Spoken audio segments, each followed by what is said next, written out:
ምንትዋብ ታሪካዊ ልቦለድ ደራሲ ሕይወት ተፈራ ተራኪዎች መሰረት አሰፋና ጅላሉ አወል ምንትዋብ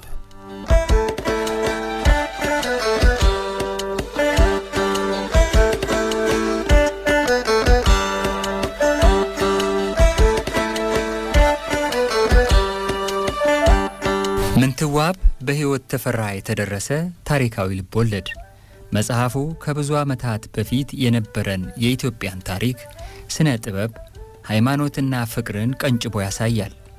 ደራሲዋ የወቅቱን የሴቶች የአመራር ብልሃት፣ የዓለም አተያይና ፍልስፍናን አሰላስላ በውብ ቋንቋ የገለጸችበት ድንቅ የሥነ ጽሑፍ ውጤት ነው።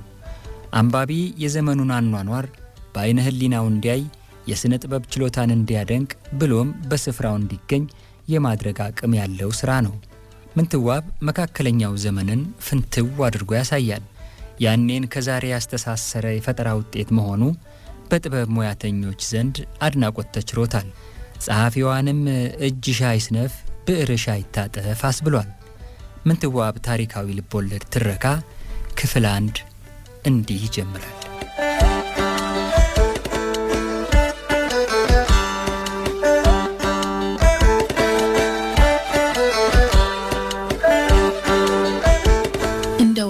አይነት ቀን መሆን ነበረበት። ያን ቀን ወለተ ጊዮርጊስ ወላጆቿ ቤት በራፍ ላይ ተቀምጣ የነዚያን አስታራቂ ሽማግሌዎችን መምጣት ስትጠባበቅ ሌሎች ሽማግሌዎች መጡ። ሰዎቹ እነማን እንደሆኑ ለማጣራት ከወዲያ ወዲህ ስትማትር አጥር ግቢው መግቢያ ላይ አንድ ሰው ጦሩን መሬት ላይ ሲተክላየች ከተቀመጠችበት በፍጥነት ተነስታ ረገኝ የምን ጦር ነው? ሰዎቹስ እነማን ናቸው? አለች በልቧ። 3 ሰዎች ባለ ጦሩን አልፈው ወደፊት መጡ። እኛ ሁለቱ ባለፈው ሀኛ ዘንድ ከርማ ሄዱትም አይደሉ እንዴ? ምን መልሶ አመጣቸው? እንግዲያማ ጦሩ ለደህና ቢሆን ነው ብላ አይኗን ከሰዎቹ ላይ ሳታነሳ እንግዶቹ ተመልሰው መጥተዋል አለች። የተናገረችው ለእናቷና ለአያቷ ነው። የትኞቹ እንግዶች? አሉ እናቷ ወይዘሮ እንኮዬ። ቤት ውስጥ ሆነው እልፍኛቸው ሳይገቡ በተቀመጡበት ሸለብ ያደረጋቸውን ባለቤታቸውን ግራዝማች መንበርን እንዳይቀሰቅሱ ከእናታቸው ከወይዘሮ ዮሊያና ጋር በለሆሳስ ያወጋሉ። እንግዶቹ አለች ወለተ ጊዮርጊስ የትኞቹ እንግዶች እንደሆኑ ሳትናገር። ወደ ግቢ የሚገቡትን 3 ሰዎች ትመለከታለች። አንቺ ወለቴ ማትናገሪ የትኞቹን እንግዶች ነው ምቲ? ስንት እንግዳ ይመጣል ህዝበት አሏት አያቷ። ለእናቷ መልስ ሳትሰጥ በመቅረቷ ተገርመዋል። ሰዎቹ ግቢ ውስጥ መግባት ጀምረዋል። ይኸው ነው ቤቱ፣ አልተሳሳትንም አሉ አንደኛው እንግዳ። እኔ ያ ወዲህ ያለው መስሎኝ አሉ ሌላው እንግዳ በስተግራ በኩል ያለውን የባላምባራስ ሁነኝን ቤት እያመላከቱ። ያቺውና እኮ ልጅቱ አሉ መጀመሪያ የተናገሩት እንግዳ በር ላይ የቆመችውን ወለተ ጊዮርጊስን ባገጫቸው እያመላከቱ። የሁሉም አይን ወለተ ጊዮርጊስ ላይ አረፈ። ግቢውን እንደዛ ያስዋቡት ዙሪያውን ቦግ ብሎ የሚታየው አደይ አበባና የቋራ ቀትር ፀሐይ ሳይሆኑ እሷ መሰለቻቸው። አገልጋዮች እሷን ለማየት እየተገፋፉ እንግዶቹን ተከትለው ፈረሶችና በቅሎች በየልጓማቸው ይዘው እየሳቡ ወደ ግቢው ዘለቁ። ጋማ ከብቶቹ ቀልባቸው ያረፈው ወለተ ጊዮርጊስ ላይ ሳይሆን የክረምቱ ዝናብ ያለመለማው ሳር ላይ በመሆኑ አገልጋዮቹ ልጓሞቻቸውን ፈቱላቸውና ወዲያው ግጦሹ ላይ ዘመቱበት። ለወትሮ ረጭ የሚለው ቅጥር ግቢ ሞቅ ደመቅ አለ። አንቺ ወለቴ መልስም አትሰጪ ምን ሆነሽ ነው? የትኞቹ እንግዶች ናቸው ምትይ? አሏት አያቷ ቆጣ ብለው። ከተቀመጡበት ተነስተው ነጠላቸውን አስተካከሉ። እማምተኛውን አጅበው መተው የነበሩት ሁለቱና አንድ ሌላ ሴቶችም ወንዶችም አብሯቸው አሉ። ነገራቸውን እዛ ጦርም ያዙ አሉ አለች እንደማልጎምጎም እያለች። አሁንም አይኖቿ ከሰዎቹ ላይ አልነሳ ብለዋል። ከቆመችበት ቦታ መንቀሳቀስ አቅቷት አፏን በግራ እጇ ይዛ ይሁሉ አጀብ ስለምንድር ነው ትላለች። እንግዶቹ ያለቻቸው ሰዎች ያለ ምክንያት ተመልሰው እንዳልመጡ ገብቷታል። ትከሻዋ ላይ ጣል ያደረገችውን ባለቀይና ባላረንጓዴ ጥልፍ የአንገት ልብሷን በፍጥነት አስተካከለች። ባለግማሽ ጥልፍ ቀሚሷን በተን አድርጋ ያንን ትከሻዋ ላይ የወደቀውንና እንደ ሐር የለሰለሰውን ሹሩባዋን ነሰነሰችው። ዛዲያ ግባ አይባልም እንዴ አሏት እናቷ እንዝርታቸውን አስቀምጠው ከተቀመጡበት ተነሱ። ነጠላቸውንና ሻሻቸውንም አስተካከሉ። ነይና ጌቶችን ንገሪያቸው ብለዋት ከእናታቸው ጋር ወደ በሩ መጡ። ወለተ ጊዮርጊስ ወደ ውስጥ ስትገባ እሳቸው ከእናታቸው ጋር ሆነው ለእንግዶቹ የሞቀ ሰላምታ ሰጥተው እንዲገቡ ጋበዟቸው። ወለተ ጊዮርጊስ አባባ ይነሱ፣ እንግዶቹ ተመልሰው መጥተዋል አለቻቸው። አባቷን ተጠግታ በጥድፊያ በእጇ እየነካካቻቸው እንግዶቹ መግባት አለመግባታቸውን እየተገላመጠች ትመለከታለች። በስመ አብ እንደምን ያለ እንቅልፍ ጥሎ ይኖረዋል ባካችሁ አሉ ግራዝማች መንበር አይናቸውን እያሻሹ። የትኞቹ እንግዶች ናቸው ምትይ ብለው ወደ እርሷ ሲዞሩና እንግዶቹ ሲገቡ አንድ ሆነ። ወለተ ጊዮርጊስ እንግዶቹን ለጥ ብላ እጅ ነሳቻቸው። አባቷ ጋደም ብለውበት ከነበረው ከሁሉም ከፍ ካለው መደብ አጠገብ ቆማለች። እንግዶቹም አጸፋውን መለሱ። ግራዝማች መንበር ከመደቡ ላይ በፍጥነት ተነስተው ፊታቸውን እያባበሱ እንግዶቹን እጅ ነሱ። ጋቢያቸውን ትከሻቸው ላይ እያጣፉ ከርማችሁ ነው እስቲ አረፍ በሉ አሉና ቁርበት ጣል የተደረገበትን መደብ በእጃቸው አመለከቱ። ከርመው ነው ጌቶች፣ ከርመው ነው ጌቶች። እንግዶቹም እየተቀባበሉ ለግራዝማች ሰላምታ አቀረቡ። ቸርነቱ አይለኝ ደግነኝ እንዳው ጋደም ያልሆበት ሸለብ አድርጎኝ ኑሮ አሉ ግራዝማች መንበር ይቅርታ ባዘለ አንደበት። ሁለቱ እንግዶች ሰው ጨምረው በአጭር ጊዜ ውስጥ ተመልሰው መምጣታቸው ቢገርማቸውም በወቅቱ ተኝተው መገኘታቸው አግባብ አልመሰላቸውም። ፊታቸውን ደጋግመው አበሱና ትከሻቸው ላይ እንደ ነገሩ የታጠፈውን ጋቢያቸውን አስተካከሉ። አረፍ በሉ ስለ ጊዜ አሉ ዘለግ ያለው ድምጻቸው እንግዳ ተቀባይነታቸውን እያበሰረ። እንግዶቹ መደቡ ላይ ተቀምጠው በመንገድ የደከመ ወገባቸውን አሳረፉ። ከመሃላቸው ኢሳያስ የተባለው እንግዳ ወለተ ጊዮርጊስን በአይኑ ከእግር እስከ ራሷ አዳረሳት። እንዴት ያለች አይነ ግቡ ናት! አቤት እንዴት ያለ የሚያሳሳ አይን ነው! ለማንም አልሰጠ። ቁንዳለዋ ራሱ እስተ መቀመጫዋ ዘልቆ የለ እንዴ! ከሰማሁትም በላይ ደሞ ግቡ ናት አለ በሐሳቡ። ግራዝማች ትኩር ብለው አዩትና ምነው ልጄን እንደዚህ የሚያይብኝ ነውርም አይደል እንዴ አሉ ራሳቸው ለራሳቸው።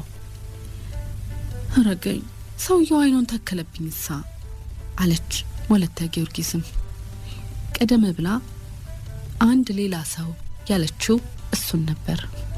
እነዚህ ሁለቱ ደግሞ አለ ነገር በይባጭር ጊዜ ተመልሰው አልመጡ ብላ ቤቱን ከሁለት ወደ ከፈለው መጋረጃ ስታመራ እንግዶቹ በአይኖቻቸው ሸኟት። ግራዝማች እስኪ የሚቀመስ ሲሉ ወይዘሮ እንኮዬ ለእንግዶቹና አብረዋቸው ለመጡት ምግብና መጠጥ እንዲቀርብ ለፈረስና ለበቅሎቻቸው ጥሬና ውሃ እንዲሰጥ ትእዛዝ እንድታስተላልፍ ሊያዟት ወለተ ጊዮርጊስን በአይናቸው ሲፈልጓት ከጥጡ መጋረጃ ጀርባ ወጥታ መልእክቱን ማዕድ ቤት ለማድረስ ወደ ጓሮ ከነፈች።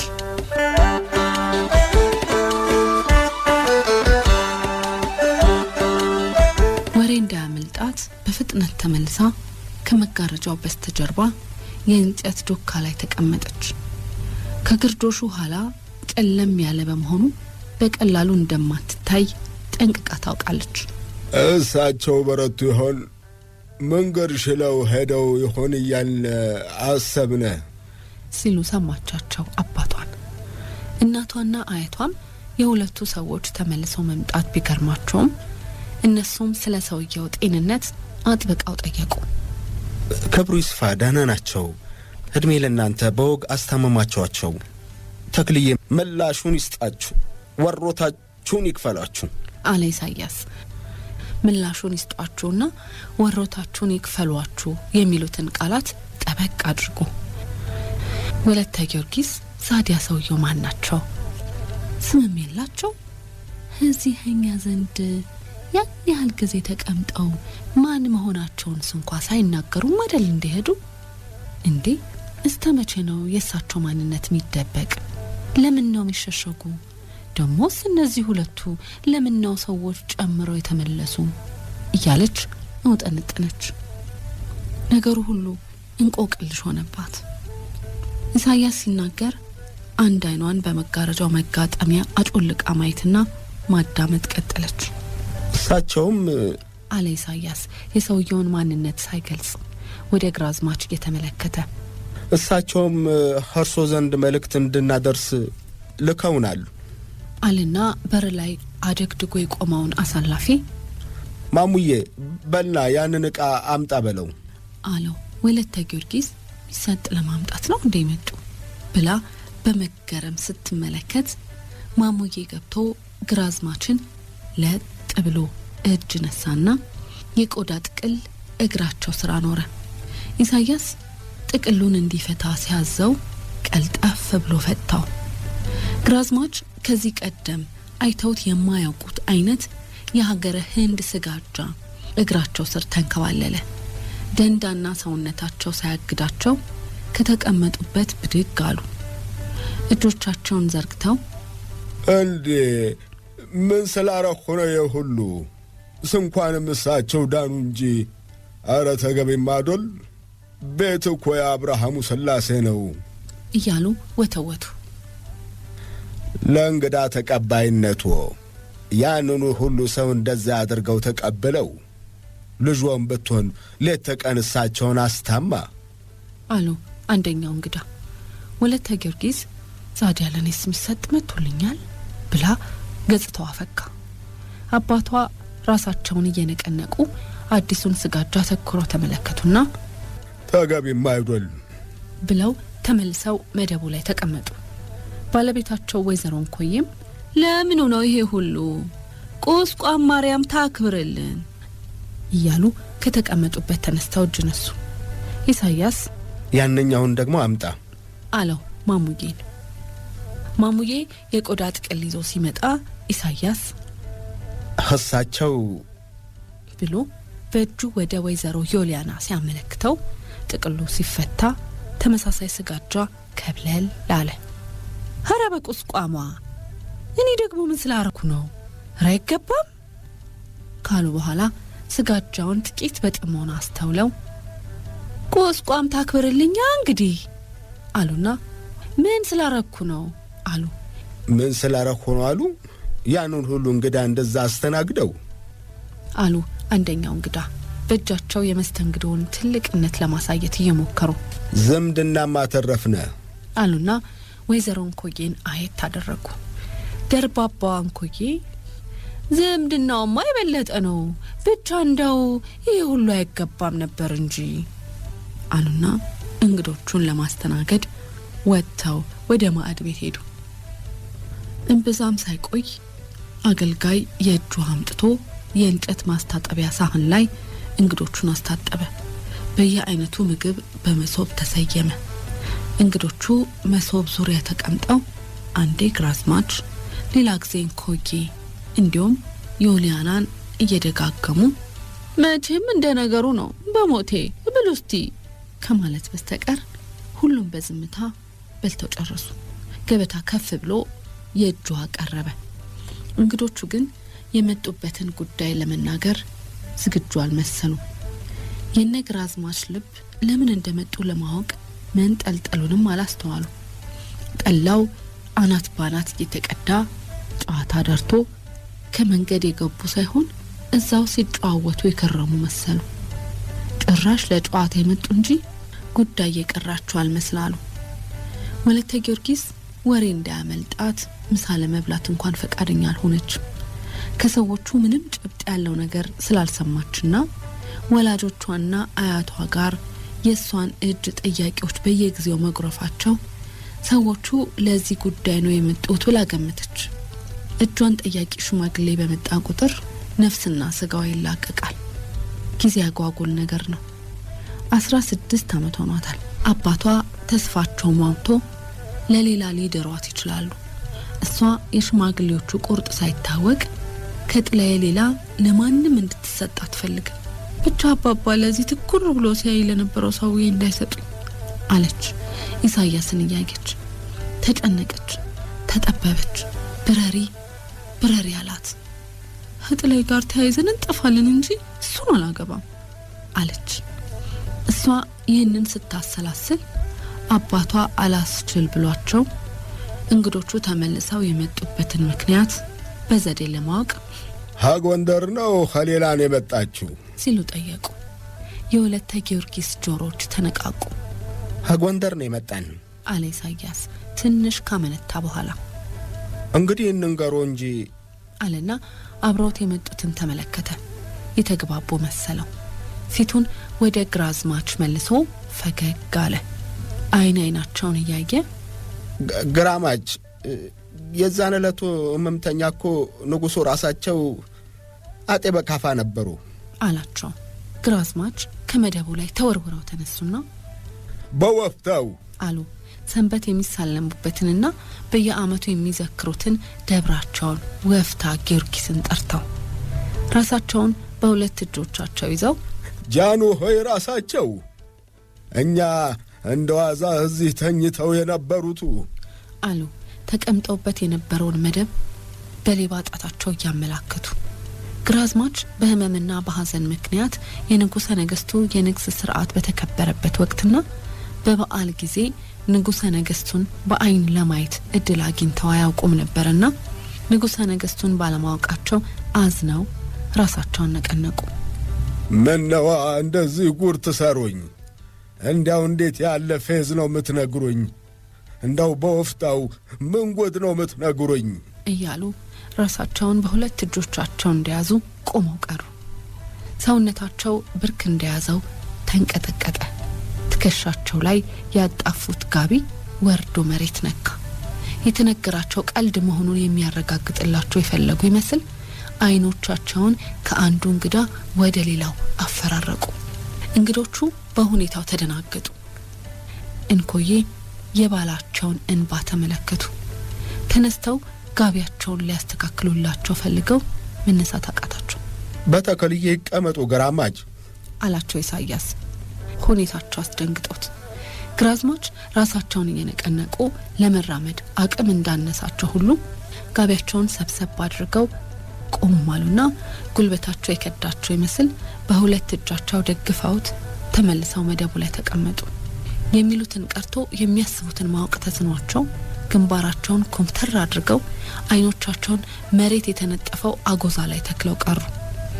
ወይዘሮ እንኮዬና እናታቸው ትኩረታቸው ግራዝማች ላይ ነበርና መቀመጣቸውን ተከትለው አዲስ እንደሰማ በቁስቋሟ አሉና እርስ በርስ ተያዩ።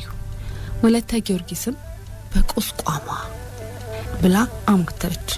አያቷም ሆኑ ቅድመ አያቶቿ የሚያከብሯትን፣ የሚማጸኗትን፣ የሚዘክሯትን ባለውለታቸውን በዕለተ ቀኗም ብዙ ድል የተቀዳጁባትንና እሷ ራሷን ብትሆን ግጥሜ የምትላትን ቁስቋም ማርያምን ጠርታ በግራጇ አፏን ይዛ ንጉሡ ራሳቸው እኛ እዚህ መደብ ላይ ተኝቶ የነበሩት እኛ ፊታቸውን ሳጥብ አጥሚት እየሰራው ሳጠጣ እጃቸውን ሳስታጥባቸው የነበሩት እንዴት ብሎ ንጉሡ ራሳቸው ጉድ የዛሬውስ ቀን ምን ያለው ጉድ ይዞ መጣ እናንተዬ አለች። መጋረጃውን ለቃ ራሷን በሁለት እጆቿ ይዛ ጥቂት ቆይታ መጋረጃውን እንደገና አጋጥማ ይዛ ወደ እንግዶቹ ተመለሰች። ያወጋሉ የሚሉትን ለመስማት ሞከረች። ሐሳቧ ግን አልሰበሰባለ። ከጥቂት ሳምንታት በፊት ህመምተኛ የነበሩት ያሁኑ ንጉሥ ፊቷ ላይ ድቅን እያሉ አስቸገሯት። መላ ቤተሰቡ ንጉሥ መሆናቸውን እንዴት ሳያውቅ ሳይጠረጥር እንደቀረ ገርማት። ነገሩን በቅጡ ለመመርመር ሐሳቧ ወደ ኋላ ነጎደ።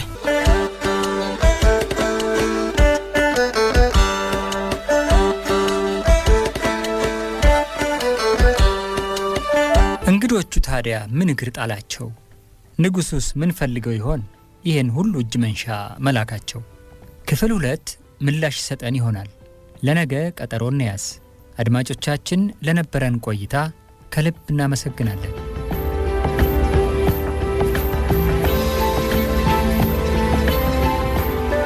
ምንትዋብ ታሪካዊ ልቦለድ